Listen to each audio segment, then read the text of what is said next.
Hi, I'm Jeff Richards, and welcome to Japan Today Spotlight, where we go deeper into the headlines you know and some you might have missed. Police in Japan have come under fire for their handling of stalking cases. Critics, from victims' families to politicians, say officers have repeatedly failed to act in time, with some cases ending in tragedy. And it's not just now, in 2025. Several high-profile incidents in recent years have exposed serious flaws in how stalking is policed in Japan.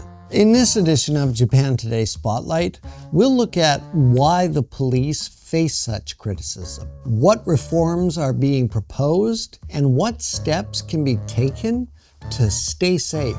Despite reforms, police have been accused of some grave failures. One of the most high-profile cases was in Kanagawa last December. 20-year-old Asahi Okazaki contacted police 9 times, saying her ex-boyfriend was stalking her. Police issued one warning, and they advised her to move. Weeks later, she disappeared. Her remains were discovered months later after her ex fled abroad. He was arrested upon his return to Japan in April and is now awaiting trial. Kanagawa Police Chief Kaoru Wada publicly apologized and took responsibility for the failure. More than 40 officers were later disciplined with reprimands and pay cuts. In September, a South Korean man was arrested for murdering his girlfriend in Tokyo after she tried to break up with him. The woman had consulted police,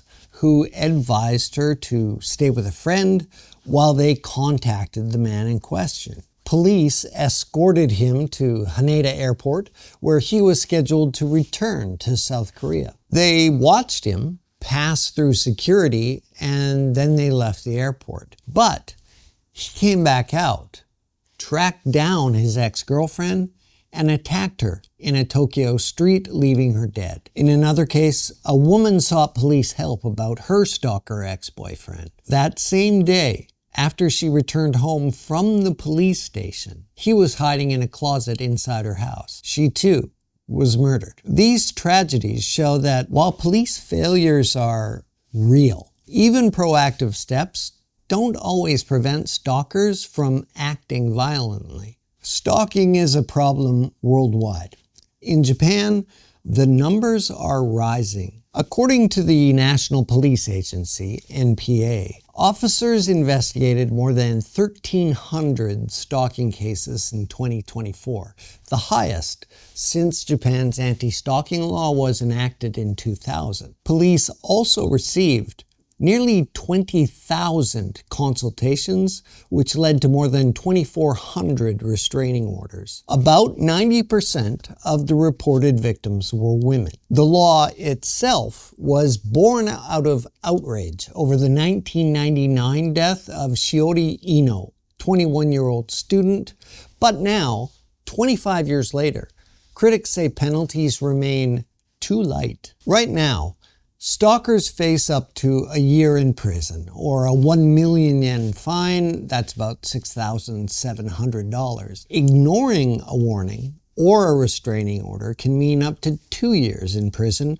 or fines up to 2 million yen. Yet many victims hesitate to file a complaint, fearing that even a police warning could provoke more danger, a loophole that has proven deadly in far too many cases. Others say they also fear being dismissed or even blamed by the police themselves, concerns that mirror problems seen in other gender-related crimes in Japan. Counselors who work with the offenders say stalking is rarely just about a breakup. One expert noted that young women today are often more independent and worldly than young men. For some, that imbalance feeds feelings of low self-worth that can erupt when a relationship ends. Another counselor explained that many stalkers grow up unloved or abused by their parents. The fear of abandonment stayed with them through childhood, and when a girlfriend leaves, those fears can resurface with very violent intensity. And this isn't an excuse.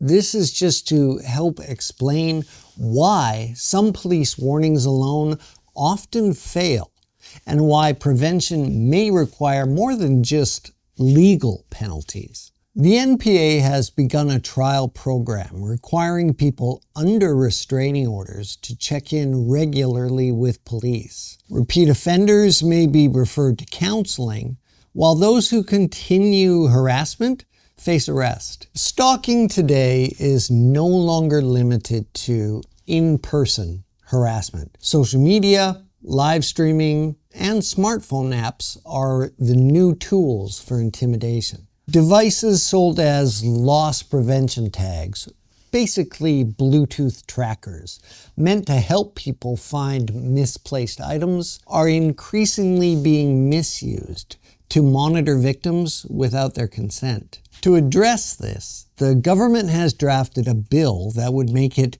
illegal to obtain someone's location information without their permission using GPS devices, Bluetooth tags, or tracking apps. Lawmakers are also considering allowing police to issue warnings to suspected stalkers without having to wait for a request from the victim. That, of course, could let officers intervene earlier. The NPA has directed prefectural police to share information more closely when victims move across prefectures. This includes details of restraining orders and suspect activity to close jurisdictional gaps. For potential victims, experts stress that taking action quickly can make a difference. Here's some of the police and experts' advice. If you feel threatened, contact the police immediately and make sure friends or family know what's happening. Don't wait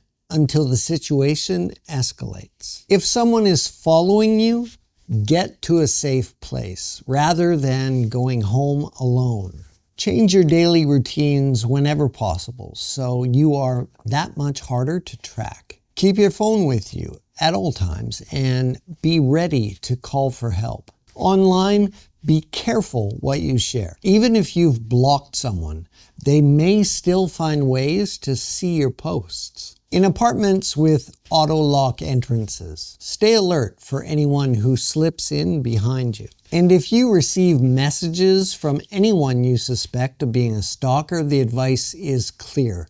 Don't reply, not even once. Silence denies them the reaction they want. If you or someone you know is being stalked in Japan, don't wait. Reach out to police, to family, to friends. Take it seriously. The consequences can be severe. We'll leave links and phone numbers for support services in the description below, both in Japanese and in English. From the Japan Today newsroom here in Tokyo, I'm Jeff Richards. Thanks for watching Japan Today Spotlight. See you next time.